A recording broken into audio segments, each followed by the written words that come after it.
할머니, 거긴 우리 가게 입구니까 이 역할 좀 저쪽으로 치워요. 손님들 들어오는데 보기 안 좋잖아요. 네가, 미숙이 내가 어떻게 나한테 이럴 수 있어?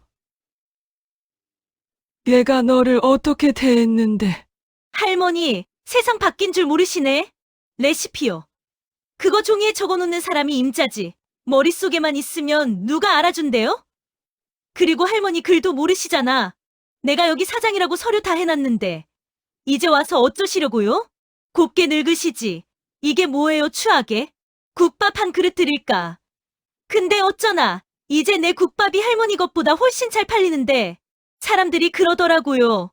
여기가 진짜 원조라고? 하지만 사람들은 모릅니다. 내가 왜 40년을 그 어두운 새벽에 서 있었는지, 그 긴 시간 동안 내가 국밥에 무엇을 담아왔는지 말입니다. 나는 새벽 4시면 일어났어요.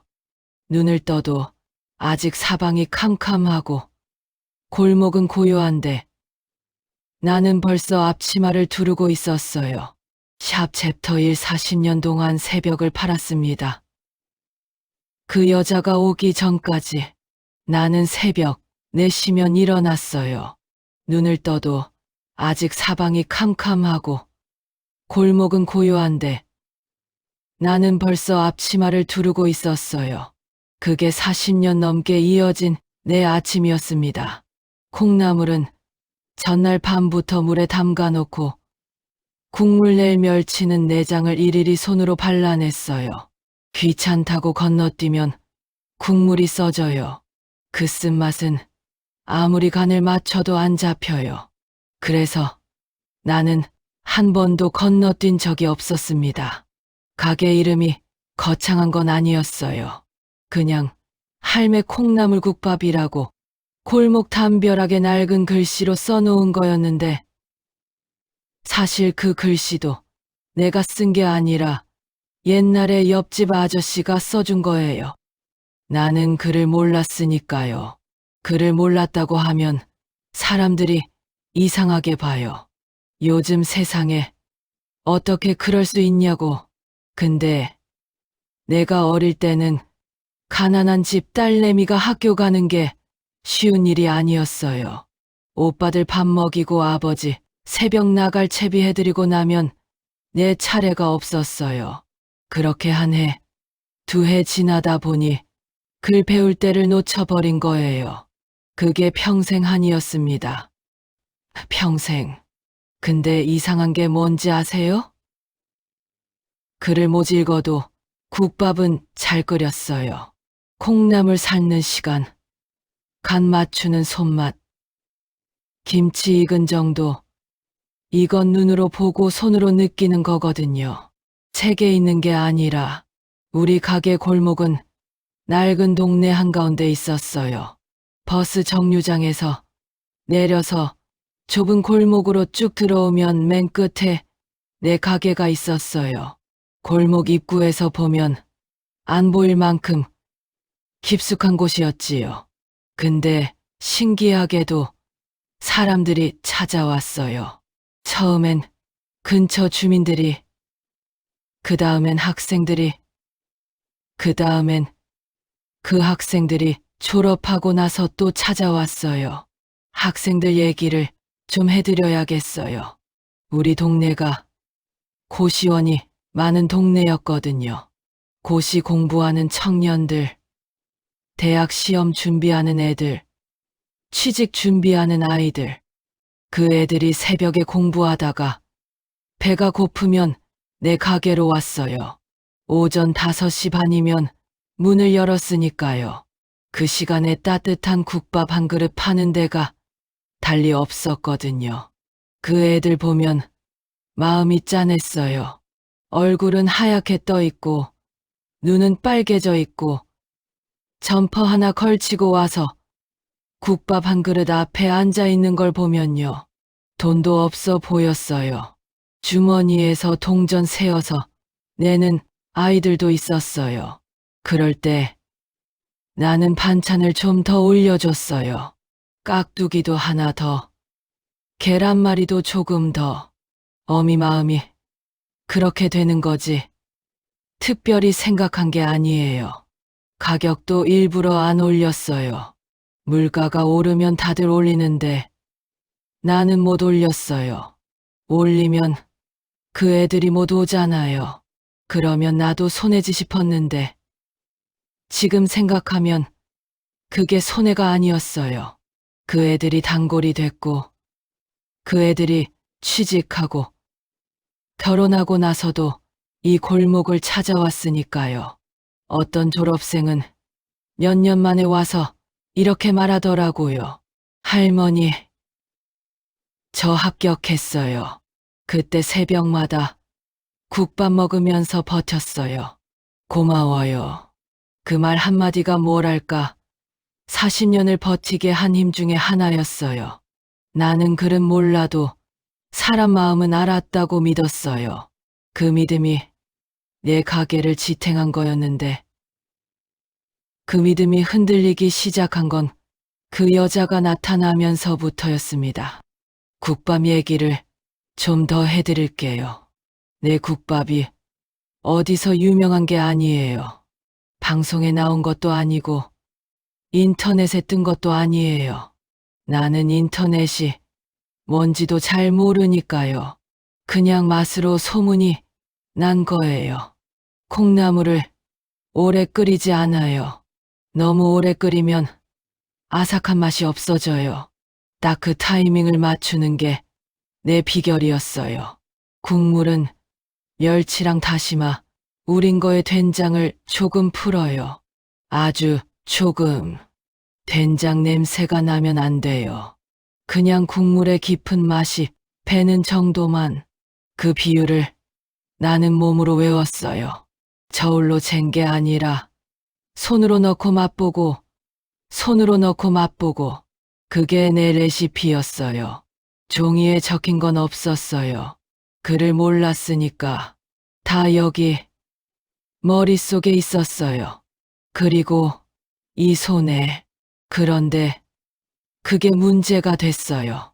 나중에 알았지만 그 여자는 내가 그를 모른다는 걸 처음부터 알고 왔던 거예요.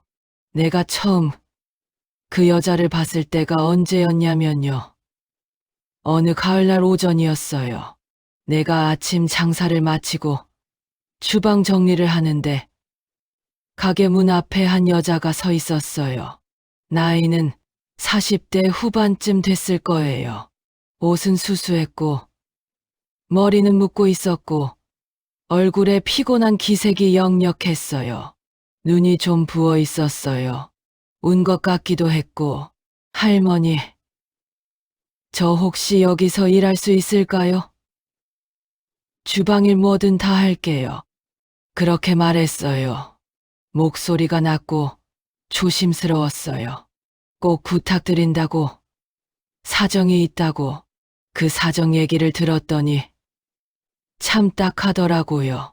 아이가 아프다고 했어요. 큰애가 입원을 해야 하는데 돈이 없다고. 남편은 도박으로 빚을 졌고 자기 혼자 벌어야 하는데 갈 데가 없다고. 목소리가 흔들렸어요. 나는 그 흔들리는 목소리를 들으면서 내 어릴 때가 생각났어요. 먹을 게 없어서 옆집 눈치 보던 시절. 그래서 안 된다고 못하겠더라고요. 형편이 넉넉한 게 아니었어요. 나 혼자 감당하기도 따뜻한 가게였어요. 직원 월급 드릴 형편이 아니었는데 그냥 못 본 척을 못하겠더라고요. 며칠만 와보고 맞으면 계속해요. 일단 해봐요. 그렇게 해서 그 여자가 들어왔어요. 이름은 박미숙이라고 했어요. 그게 나중에 가짜 이름인지 진짜 이름인지도 확인을 못했어요. 나는 이름을 적을 줄도 몰랐고 계약서가 뭔지도 몰랐으니까요. 그냥 사람 보고 믿은 거예요. 나는 글은 몰라도 사람 마음만큼은 안다고 믿었어요. 40년 동안 수많은 사람들을 봐왔으니까요. 근데 그 여자 앞에서 그 믿음이 처음으로 흔들렸다는 걸 나는 한참 뒤에야 알았습니다. 그 여자는 첫날부터 내 주방 구석구석을 눈으로 훑었어요. 지금 생각하면 그랬어요. 근데 그때는 몰랐어요. 그냥 새로 온 사람이 낯설어서 살피는 거라고 생각했지요. 그날 저녁 퇴근할 때 내가 반찬을 좀 싸줬어요. 아이가 아프다고 했으니까 집에 먹을 게 없을 것 같아서요. 된장찌개용 된장이랑 깍두기 좀이랑 콩나물 무친 거 조금 봉지에 담아서 드렸더니 여자가 꾸벅 인사를 했어요. 할머니, 감사합니다. 정말 감사합니다. 그때 그 목소리가 진짜라고 생각했어요. 그게 내가 처음으로 틀린 날이었습니다. 그 여자가 내 가게에 있었던 건 딱 6달이었어요. 6달 동안 무슨 일이 있었는지는 다음에 차근차근 말씀드릴게요. 근데 먼저 한 가지만 말씀드릴게요. 6달 뒤 그 여자가 갑자기 사라졌습니다.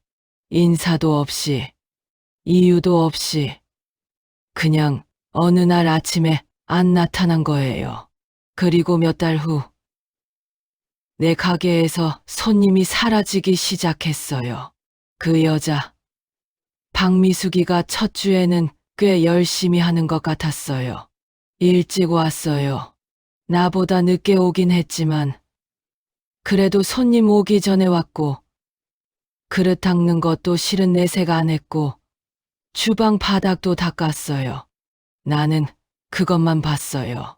일 잘하는 사람이구나 했어요. 근데 지금 생각해보면 그 여자가 제일 열심히 한 건 따로 있었어요. 눈이었어요. 그 여자는 내 손을 봤어요. 내가 콩나물을 어떻게 삶는지, 국물을 어떻게 내는지, 간을 언제 맞추는지, 내가 주방에서 뭘 할 때마다 그 여자 눈이 따라왔어요. 근데 나는 그걸 그냥 배우려는 거라고만 생각했어요. 처음 온 사람이 보는 게 당연하지 싶었으니까요. 그 여자가 처음으로 이상하다 싶었던 건 2번째 주였어요. 손님 한 분이 계산을 하고 나갔는데 그 손님이 나중에 다시 들어왔어요. 할머니, 오늘 얼마예요? 하고 물어봤어요. 내가 원래 받는 대로 말했더니 그 손님이 고개를 갸웃하면서 아까 더 낸 것 같은데 했어요. 나는 그때 잘 몰랐어요. 내가 직접 받은 게 아니라 그 여자가 받은 거였으니까요. 나는 주방에 있었고 그 여자는 카운터 쪽에 있었어요. 계산은 그 여자가 했어요. 손님이 그냥 웃으면서 가셨어요. 내가 잘못 기억한 거겠지 하고 나도 그냥 넘겼어요. 그게 첫 번째 신호였는데 나는 몰랐어요. 2번째는 한 달쯤 됐을 때였어요. 그날 저녁에 돈을 세어보니까 뭔가 좀 적은 것 같았어요. 손님이 꽤 왔는데 생각보다 돈이 안 남은 거예요. 근데 내가 그를 모르고 계산을 잘못하니까 내가 잘못 센 거겠지 했어요. 그냥 넘겼어요. 이게 참 억울해요. 나중에야 알았지만 그 여자가 손님한테는 더 받고 거스름 돈은 덜 주고 그 차액을 조금씩 가져간 거였어요. 그리고 그날 가게 돈도 조금씩 빼돌렸어요. 적게. 딱 내가 눈치 못 챌 만큼만. 나는 글도 모르고 장부도 제대로 없었으니까. 그 여자가 얼마를 가져가는지 알 방법이 없었어요. 단골 몇 분이 나중에 그러더라고요. 할머니, 그 직원 있을 때 가격이 좀 달랐어요. 그때는 그냥 물가가 올랐나 보다 했는데 나중에 생각하니까 그게 아니었더라고요. 나는 글은 몰라도 사람 마음은 알았다고 믿었어요. 근데 그 여자는 내가 글을 모른다는 걸 방패로 썼어요. 내가 볼 수 없다는 걸 알고 그 뒤에서 움직인 거예요. 제일 가슴 아픈 건 레시피 얘기예요. 한 달쯤 지났을 때였어요. 그 여자가 뭔가를 자꾸 적는 것 같더라고요. 주방 구석에 작은 공책 같은 걸 갖고 다녔어요. 내가 한번 뭐해려? 하고 물었더니 그냥 메모하는 거예요. 건강 관련 기록이에요. 하더라고요. 나는 그냥 그런가 보다 했어요. 그 공책에 뭐가 들어있었는지 나는 못 봤어요. 글을 모르니까요. 근데 나중에 알고 보니 내가 국물 낼 때 멸치 몇 개 쓰는지, 된장 얼마큼 넣는지, 콩나물 언제 건지는지, 깍두기 담그는 법, 계란말이 할 때 뭘 넣는지까지 다 적어놨던 거예요. 내 눈앞에서 내가 하는 걸 보면서 나는 그 공책의 글씨를 읽을 수 없었어요. 그러니까 몰랐죠. 어떤 날은 그 여자가 주방에 들어와서 직접 해보겠다고 했어요. 제가 도와드릴게요. 콩나물 제가 삶아볼까요? 하고 나는 그냥 도와주려는 거라고 생각했어요. 고맙기도 했고요. 나이가 들수록 몸이 힘들었으니까 도와준다니까 싫을 이유가 없었어요. 그래서 가르쳐 줬어요. 이렇게 해야 해. 이 타이밍이 중요해. 하고 그 여자는 내가 가르쳐 주는 걸 눈으로 외웠어요. 그리고 나중에 혼자 공책에 적었겠지요. 어떤 날은 반찬 구성을 물어봤어요. 할머니, 오늘은 왜 이 반찬 안 나와요? 국밥이랑 이 반찬이 잘 어울리던데요. 하고 나는 친절하게 설명해 줬어요. 이 반찬은 이 계절에 맞는 거고, 요 반찬은 이렇게 해야 잘 어울리고, 그게 다 내 노하우였는데, 나는 그냥 말로 풀어줬어요. 그 여자는 그걸 다 담아갔어요. 나는 그냥 가르쳐 준 거라고 생각했는데, 그 여자는 훔친 거였어요. 그리고 매일 저녁 퇴근할 때 내가 반찬을 싸줬어요. 아이가 아프다고 했으니까 집에 제대로 된 밥이 없을 것 같아서. 그런데 알고 보니 아이가 아프지도 않았을 수 있어요. 그게 다 꾸민 얘기였을 수도 있으니까. 그래도 나는 모르고 싸줬어요. 반찬을 싸주면서 이 된장 비율이 어떻고, 이 김치는 몇 달 묵은 건데 어떻고 설명까지 해줬어요. 그 여자는 그 설명도 다 기억했겠지요. 지금 이 얘기를 하면서 내가 어리석었다는 생각이 들어요. 근데 어리석은 게 아니었어요. 그냥 사람을 믿은 거예요. 도움이 필요한 사람이라고 했으니까 그 말을 믿은 거예요. 6달 동안 일하면서 그 여자가 무성의하다는 느낌이 든 적도 있었어요. 늦게 오는 날도 생기고, 손님한테 좀 퉁명스럽게 구는 날도 있고, 청소를 대충 하는 날도 있었어요. 내가 한번 뭐라고 했더니 표정이 잠깐 굳었어요. 금방 웃으면서 죄송해요. 요즘 피곤해서요. 했지만 그 굳은 표정을 나는 기억해요. 그때 뭔가 느꼈어야 했는데 또 그냥 딱하다고 생각했어요. 힘들겠지. 집에 아픈 아이도 있고 하고 그 여자가 나를 이용하는 동안 나는 계속 그 여자를 딱해 했어요. 그게 제일 억울해요. 6달째 되던 어느 날 아침이었어요. 그 여자가 안 왔어요. 연락도 없이. 나는 기다렸어요. 뭔 일이 생겼나 하고. 점심이 지나도 안 왔어요.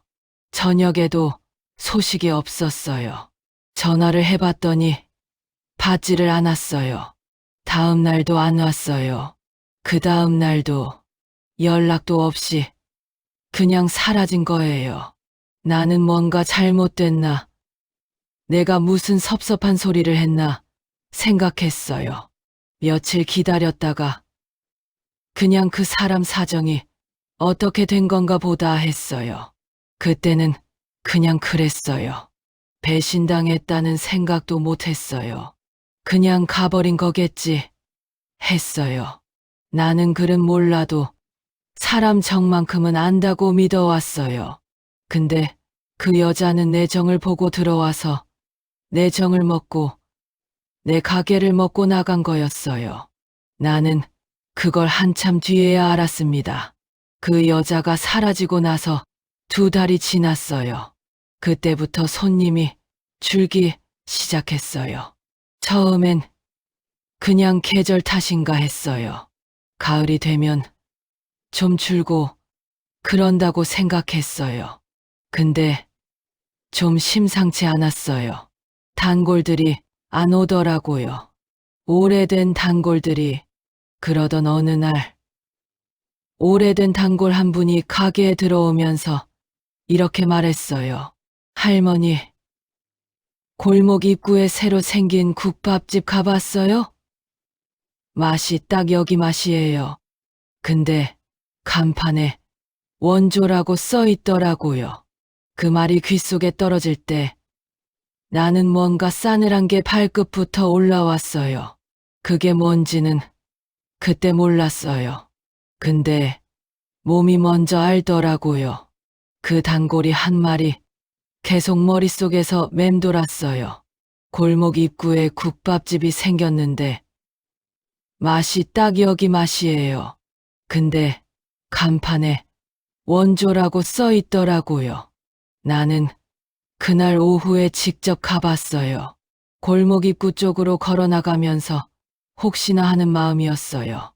설마 그럴 리야 있겠어 싶기도 했고. 근데 있었어요.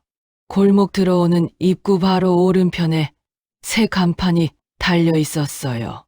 노란 바탕에 빨간 글씨로 크게 써 있었는데 내가 읽을 수는 없었어요. 근데 근처에 서 있던 학생이 지나가면서 혼잣말로 읽더라고요. 원조 할매 콩나물국밥이라고. 원조. 그 단어가 뭔지는 나도 알아요. 진짜라는 뜻이잖아요. 오래된 원래 집이라는 뜻이잖아요. 근데 그게 내 가게 이름이랑 비슷한 이름으로 내 가게보다 먼저 보이는 자리에 걸려 있었어요. 나는 그 간판 앞에 한참 서 있었어요. 다리가 안 떨어지더라고요. 안으로 들어가 봤어요. 손님이 제법 있었어요. 그리고 주방 쪽을 봤을 때 나는 숨이 딱 막혔어요. 그 여자였어요. 박미숙이 앞치마 두르고 국밥 그릇 들고 나오고 있었어요. 눈이 마주쳤어요. 그 여자가 잠깐 굳었어요. 그리고 뭔가 슬며시 웃었어요. 비웃음은 아니었는데 아무렇지 않은 척하는 웃음이었어요. 그게 더 기가 막혔어요. 할머니, 오셨어요? 하고 그냥 말하더라고요. 아무 일도 없었다는 듯이. 나는 말이 안 나왔어요. 뭐라고 해야 할지. 이게 어떻게 된 거냐고 소리를 질러야 하나.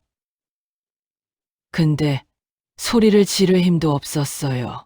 국밥 한 그릇 드시고 가세요. 새로 시작했어요.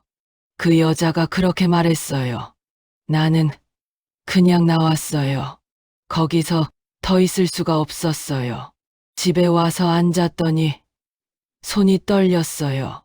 나이 들면 괜히 손이 떨리는 게 아니라 기가 막히면 떨려요. 그게 그날 처음으로 알았어요. 그 다음 날부터 내가 알게 된 것들을 말씀드릴게요. 단골들이 하나둘 얘기해줬어요. 그 새 가게 반찬이 여기랑 똑같아요. 깍두기 맛이 여기 거예요. 콩나물 삶는 법이 여기랑 같아요. 하고. 그런데 말이에요. 어떤 단골은 국물을 한술 뜨더니 고개를 갸웃하더래요. 분명 재료도 같고 순서도 같은데 할머니가 끓여주던 그 묵직하고 시원한 끝맛이 안 난다고요. 그 여자가 내 공책은 훔쳐갔을지 몰라도 40년 동안 멸치 똥 골라내며 쌓인 내 정성까지는 다 못 뺏겨간 모양입디다. 처음엔 사람들이 속아서 그리로 몰려갔어도 그 미묘한 차이가 결국 나중에 그 여자의 발목을 잡게 될 줄은 그때는 나도 몰랐지요. 오랜 단골일수록 더 명확하게 알았어요. 오래 먹어온 사람이니까. 그리고 또 하나, 가게 이름이 내 가게 이름이랑 비슷했어요. 내 가게는 할매 콩나물국밥이고 그 가게는 원조 할매 콩나물국밥이었어요. 앞에 원조가 하나 붙었을 뿐인데 처음 오는 사람 입장에서는 그쪽이 진짜처럼 보이는 거예요. 게다가 위치가 골목 입구잖아요. 골목 안쪽까지 들어올 이유가 없는 거예요. 학생들이 착각을 했어요. 졸업생들이 추천을 해줘도 골목 들어오면서 그 가게를 먼저 보니까 아, 여기구나 하고 그냥 들어간 거예요. 굳이 더 들어오지 않고 나는 글을 몰라요. 그러니까 그 간판 글씨가 내 가게 이름이랑 어떻게 다른지, 원조가 거기 붙어 있다는 게 어떤 의미인지 처음엔 자세히 몰랐어요. 단골이 설명해줘서야 알았어요. 그게 얼마나 서러운 건지. 글을 아시는 분들은 잘 모르실 거예요. 내 이름이 도용당하는데 내가 그걸 읽을 수가 없어요. 눈앞에 있는데 볼 수가 없는 거예요. 그게 평생 글을 모르고 산 서러움이 가장 크게 느껴졌던 순간이었어요. 그때부터 손님이 급격히 줄었어요. 아침에 문 열어도 예전만큼 안 왔어요. 새벽에 공부하다 오던 학생들도 줄었어요. 그 애들이 나쁜 게 아니에요. 그냥 입구에 있는 가게로 들어간 거예요. 아무것도 모르고 나는 글은 몰라도 사람 마음은 안다고 믿어왔어요. 근데 이건 사람 마음의 문제가 아니었어요.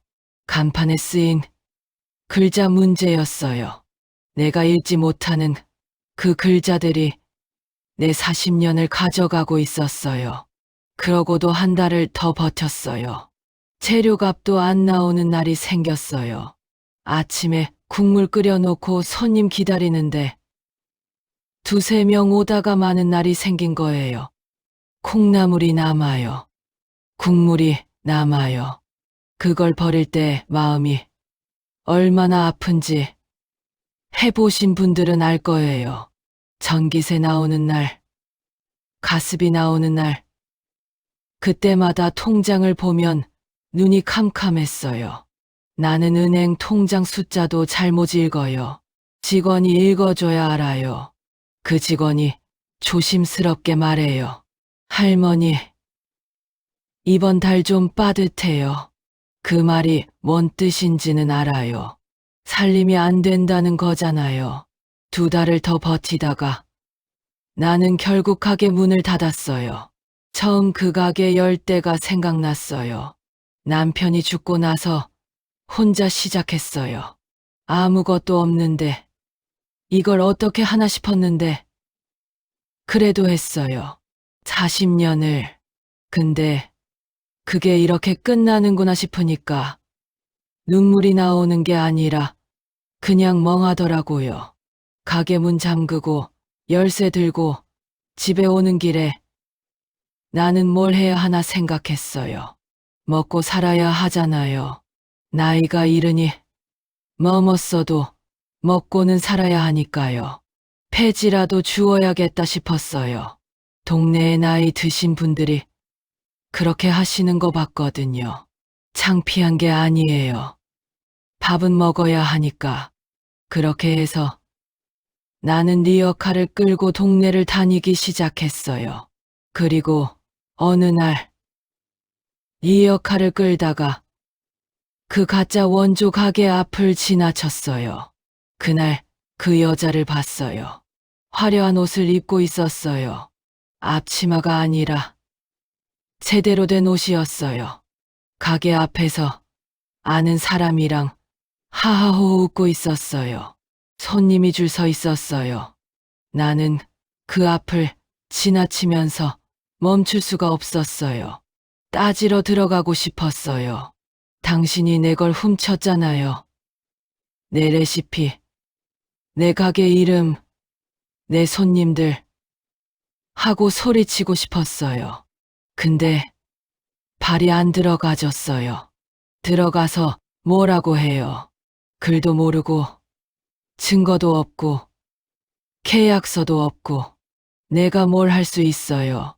나는 아무것도 없는 사람이에요.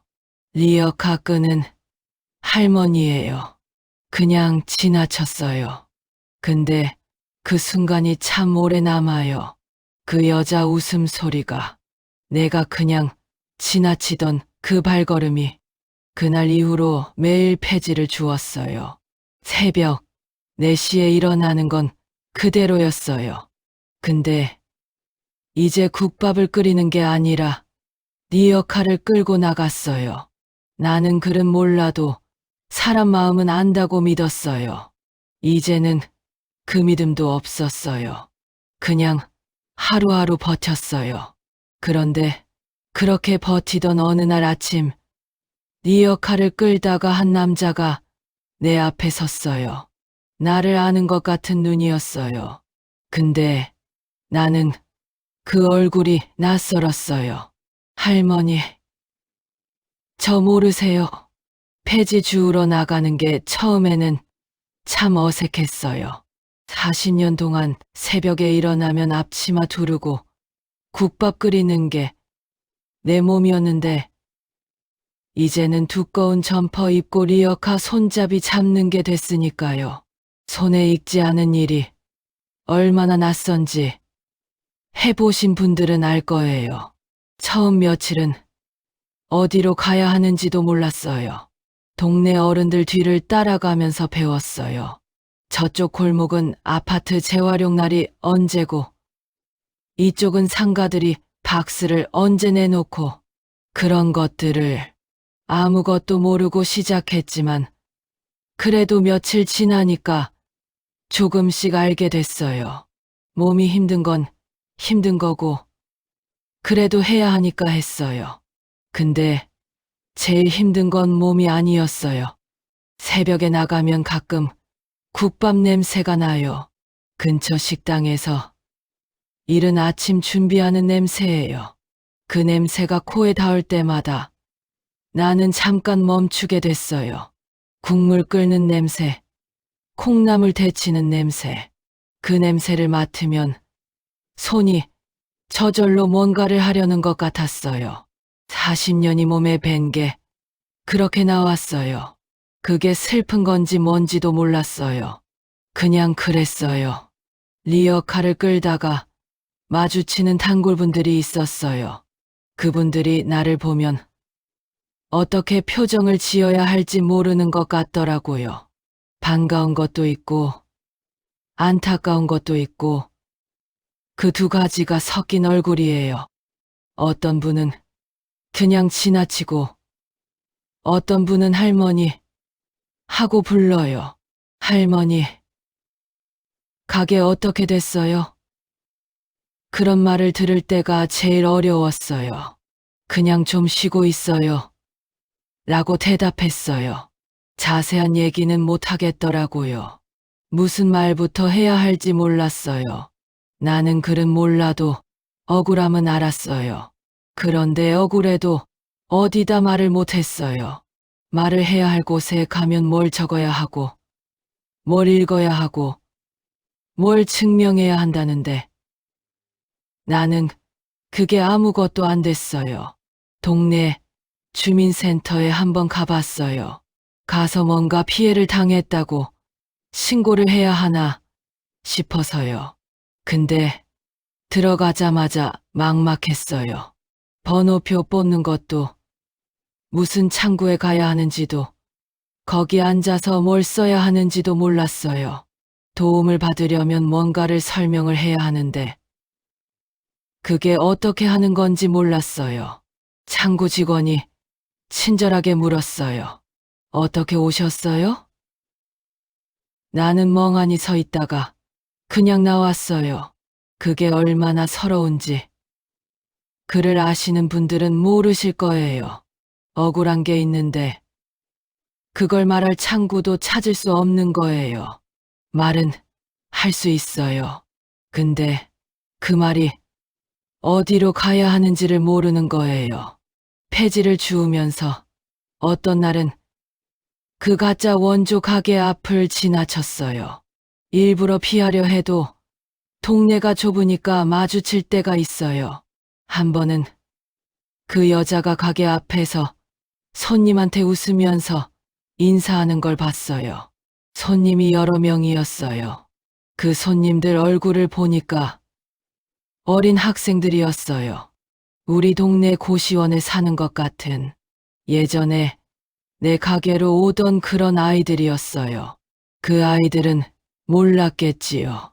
자기들이 들어간 가게가 어떻게 생긴 가게인지를.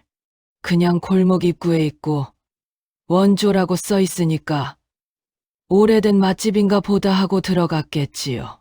나는 그 앞에서 네 역할을 세웠어요. 들어가야 하나, 말해야 하나.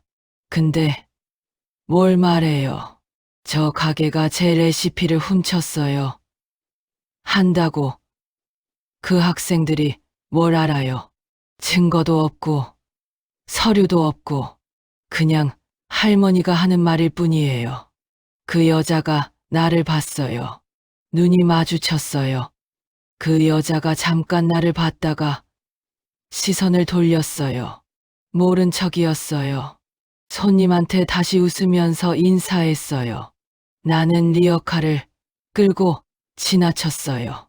40년 동안 새벽마다 끓여온 국밥, 하나하나 손으로 배운 그 손맛, 밥 못 먹는 학생들 먹이려고 일부러 아끼며 살았던 그 세월, 그게 이 사람 손에 들어가서 터젓이 원조 간판을 달고 있었어요. 나는 글은 몰라도 억울함은 알았어요. 근데 그 억울함을 어디다 쓸 수가 없었어요. 그날 집에 와서 밥을 먹었는지 안 먹었는지 모르겠어요. 그냥 앉아 있었어요. 나이가 들면 슬퍼도 잘 안 울려요. 눈물이 잘 안 나와요. 그냥 멍해요. 그게 더 힘들어요. 울어버리면 좀 나을 것 같은데 그냥 멍하니 앉아 있는 거예요. 그렇게 며칠이 지났어요. 폐지 죽고 집에 오고 밥 먹고 자고 그게 반복됐어요. 그러다 그날 아침이 됐어요. 리어카를 끌고 골목을 나서는데 누군가 내 앞에 딱 서더라고요. 키가 좀 있는 남자였어요. 정장은 아니었어요. 그냥 평범한 차림인데 눈빛이 남달랐어요. 나를 아는 것 같은 눈이었어요. 근데 나는 그 얼굴이 바로 떠오르지 않았어요. 할머니, 저 모르세요? 그 말을 들었을 때 나는 리어카 손잡이를 꽉 쥐고 그 사람 얼굴을 봤어요. 어디서 봤는데 어딘지 몰랐어요. 그 사람이 다시 말했어요. 저 예전에 할머니 국밥 먹으면서 공부하던 사람이에요. 고시원 302호 살았어요. 그 청년의 숨이 턱 끝까지 차 있었어요. 나중에 알고 보니 변호사가 되어 돌아온 그 청년은 얘 가게 문이 닫힌 걸 보고는 며칠을 동네 골목골목 뒤지고 다녔다더라고요. 주민센터며 복지관이며 할머니 어디 계시냐고 묻고 다니다가 겨우 내가 폐지를 줍고 있다는 소식을 듣고 한 걸음에 달려온 거였어요. 그저 길에서 우연히 마주친 게 아니라 내게 받은 은혜를 갚으려고 작정하고 나를 찾아낸 거였지요. 302호. 그 순간 기억이 왔어요. 302호가 누구냐 하면요. 우리 동네 고시원에 몇 년 있었던 청년이에요. 이름은 최준혁이라고 했어요. 처음 왔을 때는 20살 좀 넘은 것 같았어요. 얼굴이 하얘서 건강해 보이지 않았어요. 눈밑이 검해서 잠을 못 자는 거 티가 났고요. 그 청년이 처음 가게에 왔을 때를 기억해요. 새벽 6시도 안 됐을 거예요. 문을 열자마자 들어와서 제일 구석 자리에 앉았어요. 국밥 하나 주세요. 그러고는 책을 꺼내서 펴더라고요. 국밥 먹으면서 책을 봤어요. 그 모습이 안쓰러웠어요. 그 청년이 자주 왔어요. 새벽마다 왔어요. 그러다 보니 얼굴을 알게 되고 얘기도 좀 하게 됐어요. 부모님이 안 계시다고 했어요. 어릴 때부터 시설에서 자랐다고, 공부해서 뭔가 되고 싶다고 했어요. 뭘 하고 싶냐 물었더니 잘 모르겠어요. 근데 제대로 된 직업을 갖고 싶어요. 했어요. 그 말이 마음에 박혔어요. 나는 글을 배우지 못했으니까요. 배우고 싶어도 못 배운 세월을 알아요. 그 청년한테는 기회가 있으면 좋겠다 싶었어요. 나는 남몰래 기부를 했어요. 동네 복지관 통해서 이름 없이 돈을 냈어요. 어려운 학생들 식비랑 학원비에 쓰라고. 내가 벌면 생활비 떼고 남는 걸 그렇게 냈어요. 많은 돈은 아니었어요. 근데 한 번도 안 걸은 적은 없었어요. 그 청년이 그 혜택을 받은 건지 안 받은 건지 나는 몰랐어요. 이름이 없이 냈으니까요. 그 돈이 어디 어떻게 쓰이는지 나는 알 수 없었어요.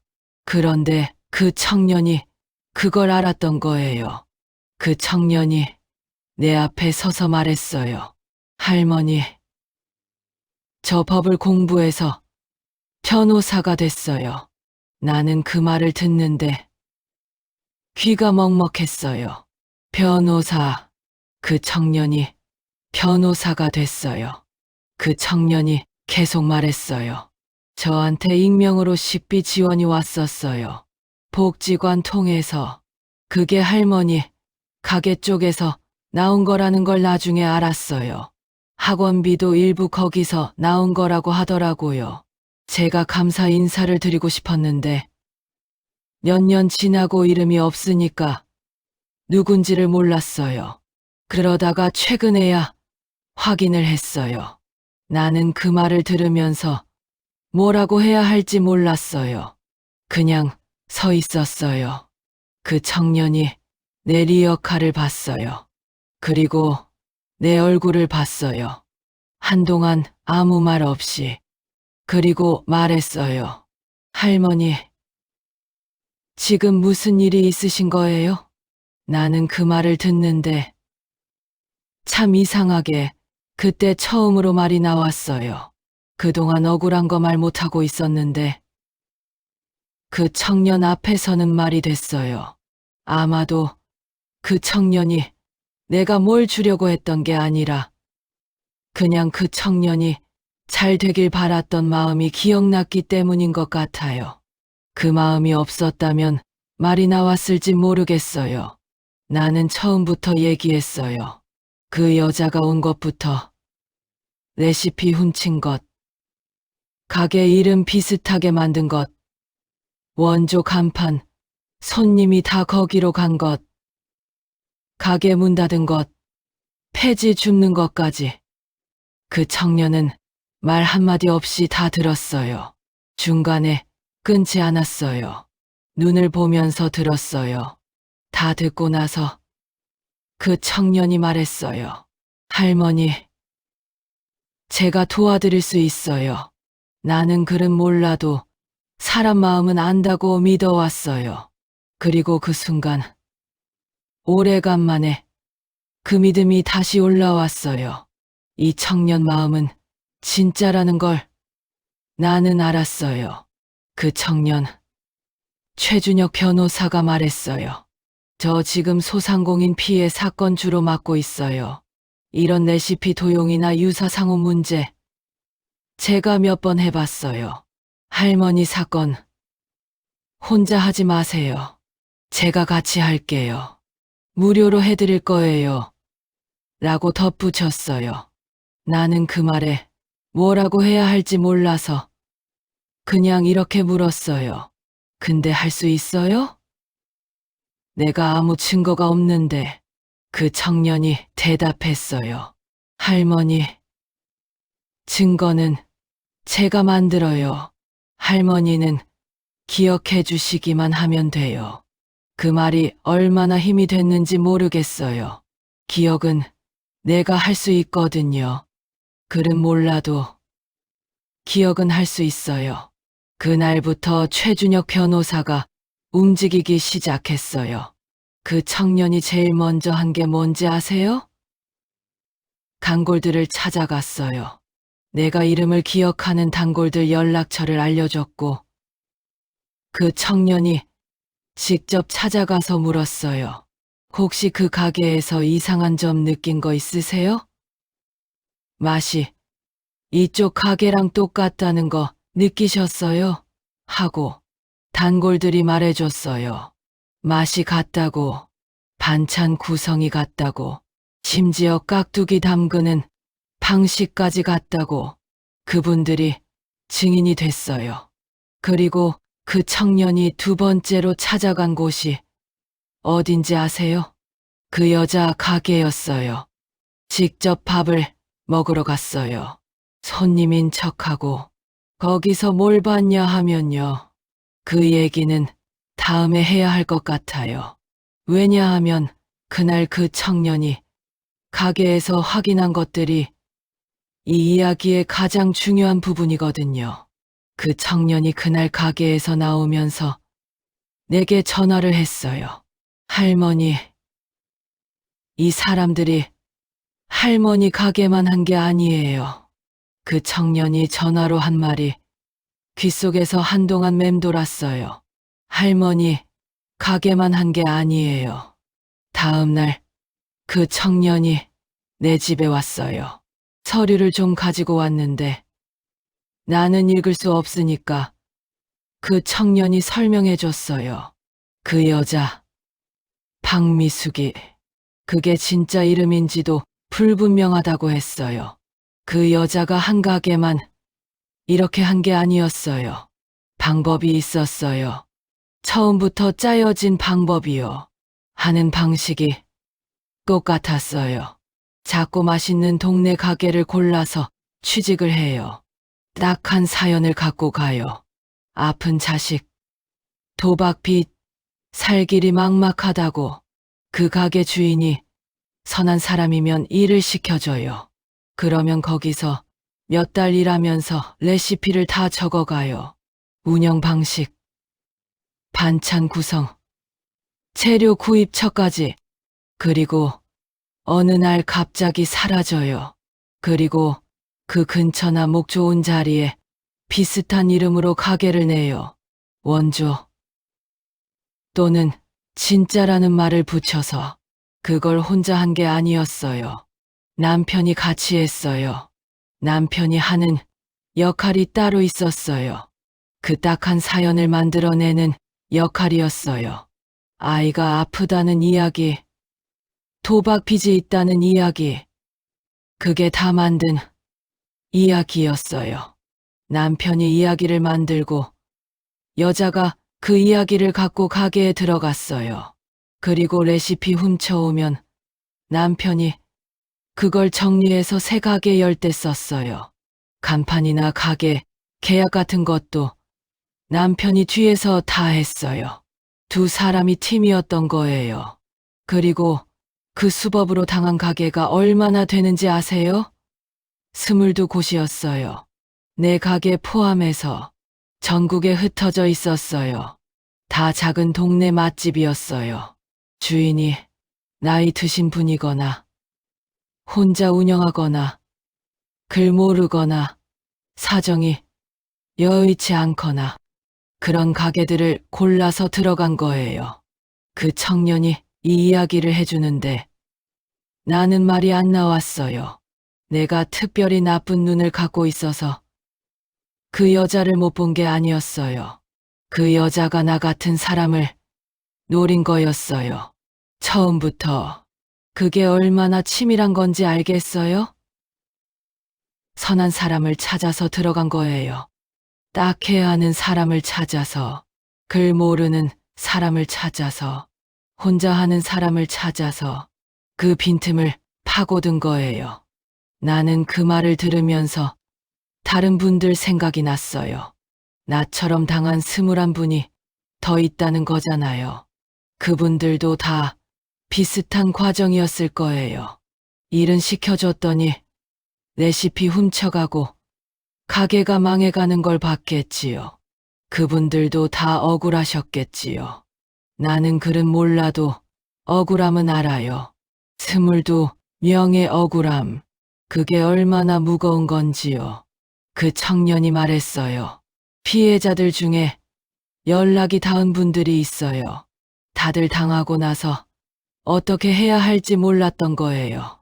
증거가 없으니까. 글도 모르거나 나이가 많거나 법이 어떻게 돌아가는지 모르거나 그러니까 그냥 당하고 끝났던 거예요. 이번엔 달라요. 제가 피해자 분들 연락처를 모으고 있어요. 다 같이 얘기하면 증거가 돼요. 한 사람 말은 그냥 말이지만 22명 말은 증거예요. 그 말이 맞아요. 나 혼자 말하면 아무도 안 들어줬겠지요. 근데 나 같은 사람이 22명이면 이건 다른 얘기예요. 그 청년이 조사한 것들이 또 있었어요. 그 여자 가게 위생 문제였어요. 레시피는 훔쳤는데 위생 관리는 못했어요. 주방 청소 상태가 안 좋다는 제보가 동네에서 여러 건 있었어요. 손님 중에 배탈 났다는 얘기도 있었고요. 그런데 그게 신고가 안 됐던 거예요. 신고하는 방법을 모르거나 그냥 다시 안 가면 되지 싶어서 넘어간 거였어요. 그 청년이 그것도 찾아냈어요. 위생 관련 민원 내용들을 모아서 보건소에 정식으로 신고하도록 도왔어요. 그러면서 결제 기록도 봤어요. 카드 결제 내역이랑 가게 장부를 비교하면 손님한테 더 받은 게 티가 나거든요. 내 가게 다니던 단골 중에 카드 영수증 보관하신 분이 있었어요. 그분이 그걸 갖고 있었어요. 그게 증거가 됐어요. 그리고 가게 이름 문제. 내 가게 이름이 할매 콩나물국밥이고 그 가게가 원조 할매 콩나물국밥이에요. 두 글자 차이예요. 법적으로 상호를 이렇게 비슷하게 쓰면 문제가 된다고 그 청년이 설명해 줬어요. 특히 원조라는 말을 붙여서 마치 자기가 진짜인 것처럼 하는 건 더 문제가 된다고요. 나는 그 설명을 들으면서 처음으로 이 싸움에서 뭔가 할 수 있을지도 모르겠다 싶었어요. 그 청년이 말했어요. 할머니, 지금 당장 결과가 나오는 건 아니에요. 시간이 걸려요. 근데 할 수 있어요. 피해자분들이 많고 증거들이 모이고 있어요. 그 여자랑 남편이 이 수법으로 이렇게 많은 사람을 피해줬으면 법적으로 책임을 피하기가 쉽지 않아요. 나는 그 말을 듣고 오래간만에 밥을 좀 제대로 먹었어요. 이상하게 그날은 밥이 넘어갔어요. 며칠 만이었어요. 그 청년이 돌아가면서 마지막으로 한마디 했어요. 할머니, 예전에 새벽마다 국밥 먹으면서 공부할 때 할머니가 반찬 더 주셨잖아요. 그때 그게 얼마나 힘이 됐는지 몰라요. 그 마음 덕분에 제가 여기까지 왔어요. 이번엔 제가 드릴 차례예요. 나는 글은 몰라도 은혜는 알아요. 그 청년이 준 건 은혜였어요. 그런데 이 싸움에서 가장 큰 결정타가 된 게 뭔지 아세요? 그게 뜻밖의 것에서 나왔어요. 그 여자가 자기 손으로 자기 무덤을 팠다고 할 수 있는 그것이, 그 청년이 증거를 모으는 동안 나는 계속 폐지를 주었어요. 그 일을 계속한 건 돈도 있었지만 뭔가를 하고 있어야 버틸 수 있을 것 같아서였어요. 가만히 앉아 있으면 생각이 많아져요. 몸을 움직이면 그나마 덜해요. 그 청년이 일주일에 한두 번씩 연락을 해줬어요. 진행 상황을 설명해줬어요. 내가 다 이해하진 못해도 그 청년은 쉬운 말로 해줬어요. 법이 어떻게 돌아간다는 걸 어렵게 말하지 않았어요. 그냥 이런 일이 있었고 이걸 이렇게 하면 된다고. 그러면 나도 알아들었어요. 단골 증언이 15명 모였어요. 그분들이 다 진술서를 써줬어요. 물론 내가 쓴 게 아니라 그 청년이 대신 정리해줬어요. 각자 기억하는 것들을 말해주면 그 청년이 받아 적었어요. 오래된 단골일수록 더 자세히 기억했어요. 깍두기 맛이 같다. 콩나물 씹히는 질감이 같다. 국물 색이 같다. 그런 것들이 다 증거가 됐어요. 그리고 그 청년이 제일 공들인 게 위생 문제였어요. 그 여자가 레시피는 훔쳐갔어도 위생 관리하는 법은 못 훔쳐갔어요. 내가 40년 동안 지켜온 건 만만이 아니었거든요. 새벽마다 주방 바닥 닦고 그릇 삶고 재료 상한 것 없는지 하나하나 확인하는 것들. 그게 습관이 된 거잖아요. 근데 그 여자는 그 습관이 없었어요. 레시피 적힌 공책은 있어도 40년 동안 몸에 밴 그 습관은 적을 수가 없잖아요. 그래서였는지 그 가게에서 배탈 났다는 손님이 서너 명 생겼어요. 처음엔 그냥 개인적인 문제겠지 하고 넘어갔는데 동네에서 소문이 났어요. 그 가게 다녀온 날 배가 아팠다는 이야기가. 그 청년이 그 제보들을 모았어요. 그리고 보건소에 신고를 했어요. 정식 위생 점검이 들어갔어요. 그 결과가 어떻게 됐냐 하면 그 가게 주방에서 위생 관련 문제가 발견됐어요. 자세한 건 내가 다 알진 못하지만 그 청년 말로는 처리해야 할 사항이 한두 가지가 아니었다고 해요. 지정 명령이 떨어졌어요. 그리고 그게 소문이 나니까 손님이 줄기 시작했어요. 레시피를 훔친다고 맛을 다 훔칠 수는 없어요. 40년이 손에 밴 사람 맛이랑 공책 보고 따라한 맛이랑은 달라요. 손님들이 그걸 알아요. 처음엔 비슷하다 싶다가도 오래 먹으면 뭔가 다르다는 걸 느끼거든요. 그게 조금씩 드러나고 있었어요. 유사상호 문제는 따로 서류를 냈어요.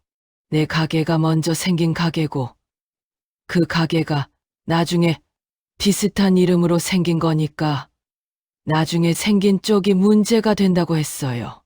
거기다 원조라는 말을 붙여서 마치 자기가 진짜인 것처럼 한 거라서 그게 소비자를 속인 거라고 볼 수 있다고 했어요.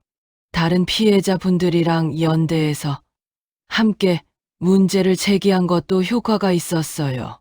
한두 명이 아니라 22명이 같은 수법으로 피해를 봤다는 게 분명해지니까 이건 그냥 실수나 우연이 아니라 의도적인 거라는 게 보이는 거잖아요. 그 여자 남편도 조사를 받았어요. 딱한 사연을 만들어서 여자가 가게에 들어가도록 한 부분, 새 가게의 계약에 관여한 부분, 훔쳐온 레시피를 관리한 부분. 두 사람이 같이 한 거라는 게 드러났어요. 그 여자와 남편이 이 모든 조사와 소송과 행정처분에서 책임을 피하기가 어렵게 됐어요. 그 청년 말로는 법이라는 게 뭐가 하나 딱 끊어지면 되는 게 아니라 이것저것이 얽혀서 계속 나오면 버티는 게 힘들어진다고 했어요. 가게 문도 점점 이상해졌어요. 손님이 줄었어요. 위생 문제로 소문이 나고 원조 간판이 사실이 아니라는 게 동네에 퍼지고 그 여자가 그 화려한 옷 입고 하하호호 웃던 모습이 어느 순간 없어졌어요. 내가 폐지 줍다가 그 가게 앞을 지나칠 때쯤엔 가게에 손님이 몇 없었어요. 어느 날 그 가게 셔터가 반쯤 내려가 있었어요. 그 다음 날은 더 내려가 있었어요. 나는 통쾌하다는 감정이 크지 않았어요. 이상하죠. 억울했으면 속이 시원해야 하는 거 아닌가 싶을 수 있는데 그냥 허탈하더라고요. 저 사람이 처음부터 이런 사람인 줄 알았다면 하는 생각이 들었어요. 그리고 저 사람도 얼마나 고달픈 사람이길래 이렇게까지 했을까? 그런 생각도 들었어요. 나는 글은 몰라도 사람 마음은 알아요. 그 여자 마음에도 뭔가 구부러진 게 있었겠지요.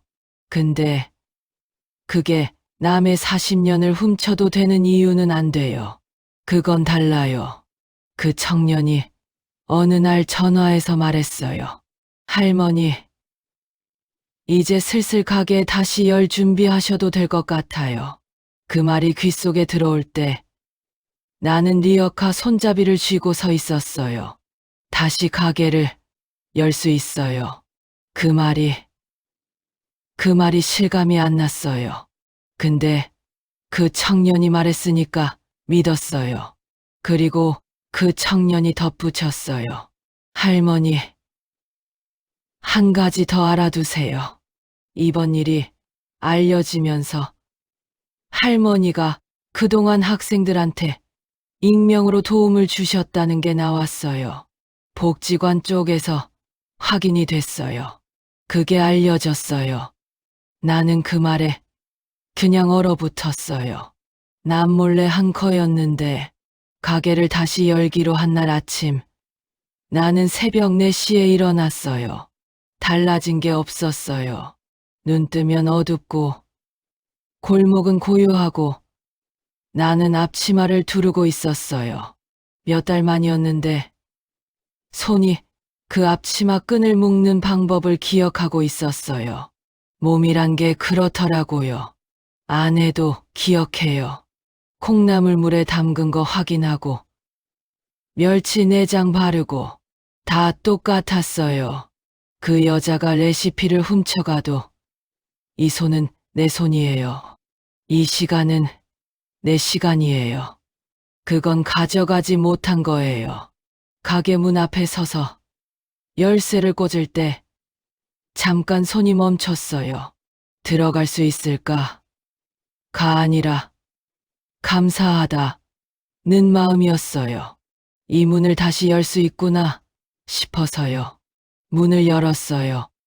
아니, 조금 먼지가 앉아 있었어요. 당연하지요. 몇 달 닫아뒀으니까 청소부터 했어요. 바닥 쓸고 그릇 닦고 주방 닦고 그게 또 오래간만이지만 손이 알아서 했어요. 그날 손님이 얼마나 올까? 나는 많이 기대하지 않았어요. 오랫동안 문이 닫혀 있었고 골목 안쪽이잖아요. 아는 사람이 아니면 모르지. 그냥 단골 2-3분이나 오면 다행이겠다 싶었어요. 근데 아침 6시가 됐는데 골목 쪽에서 발소리가 났어요.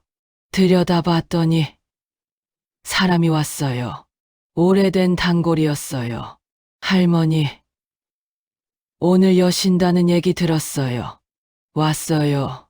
그렇게 말했어요. 그 뒤로 또 왔어요. 또 왔어요. 최준혁 변호사가 이 이야기를 동네 복지관이랑 졸업생 모임에 알렸거든요. 내가 오랫동안 익명으로 학생들 도움을 줬다는 것. 그게 알려지면서 졸업한 학생들이 연락을 나눴던 거예요. 그 학생들이 다시 찾아온 거예요.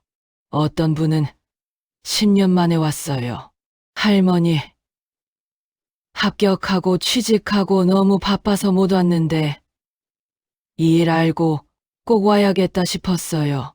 하고 어떤 분은 친구를 데리고 왔어요. 여기가 내가 말하던 그 국밥집이야. 하고 어떤 분은 아이를 데리고 왔어요. 나는 그분들 얼굴을 하나하나 봤어요.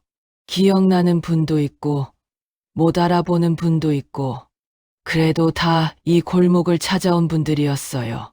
그분들이 와서 국밥을 먹는데 나는 주방에서 국물 끓이면서 얼마나 이상한 기분이었는지 몰라요. 울어야 하나, 웃어야 하나. 그 중간 어딘가에 있었어요. 동네 어른들도 왔어요. 이 얘기 다 알았어요. 할머니, 고생 많이 했어요. 하고 나는 그냥 어서 오세요. 국밥 드세요. 했어요. 그 여자와 남편은 어떻게 됐냐고요. 소문으로는 들어요. 가게가 완전히 문을 닫은 뒤로 어디 갔는지 모른다고. 어떤 분은 다른 동네로 갔다더라 하고 어떤 분은 폐지를 줍는다더라 하고 나는 그 소문을 확인하려 하지 않았어요. 알 필요가 없다 싶었어요. 그 사람들이 어디서 뭘 하든 내 국밥은 내가 끓이는 거니까요. 최준혁 변호사가 가게 다시 연날 와줬어요. 점심때 혼자 왔어요. 조용히 구석 자리에 앉았어요. 예전 302호 시절처럼 국밥 가져다 드렸어요. 반찬도 좀 더 올렸어요. 그 청년이 먹으면서 말했어요. 맛이 똑같아요. 아무것도 안 바뀌었어요. 나는 그 말을 듣고 뭔가 가슴이 찼어요. 그러고는 그 청년이 국밥 그릇을 다 비우고 나서 이렇게 말했어요. 할머니, 저 덕분에 여기까지 왔어요. 감사해요. 나는 잠깐 있다가 이렇게 말했어요. 나는 글은 몰라도 뭘 지키며 살아야 하는지는 알았어요. 그거 하나 지킨 거예요. 내가 잘 됐으니까 나는 다 된 거야. 그 청년이 고개를 숙였어요. 오래 말이 없었어요. 나는 주방으로 들어가서 다음 손님 국밥을 끓였어요. 콩나물 넣고 간 보고 김 올라오면 그릇에 담고 40년 똑같은 손이에요. 이 이야기를 하면서 내가 뭘 말하고 싶었냐면 거창한 게 아니에요. 나는 그를 몰랐어요. 지금도 잘 몰라요. 그게 평생 한이었고 평생 약점이었어요.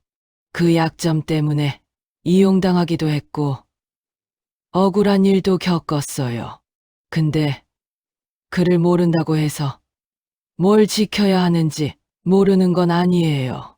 사람한테 정 주는 것, 배고픈 사람 한 그릇 더 주는 것, 도움 필요한 사람 남몰래 돕는 것, 새벽에 일어나서 제대로 된 국물 내는 것, 그게 글자로 쓰여 있지 않아도 아는 거예요. 몸으로 아는 거예요. 그걸 지키며 살았어요. 40년 동안 그 여자가 내 레시피를 훔쳐갔어도 그 40년은 못 훔쳐갔어요. 그 새벽들은 내 거예요. 그 학생들이 먹은 국밥은 내 거예요. 그 마음은 내 거예요. 나는 글은 몰라도 지킬 건 지키며 살았어요. 그걸로 됐어요. 국밥 한 그릇이 사람 하나를 살리고 그 사람이 내 40년을 다시 살렸어요.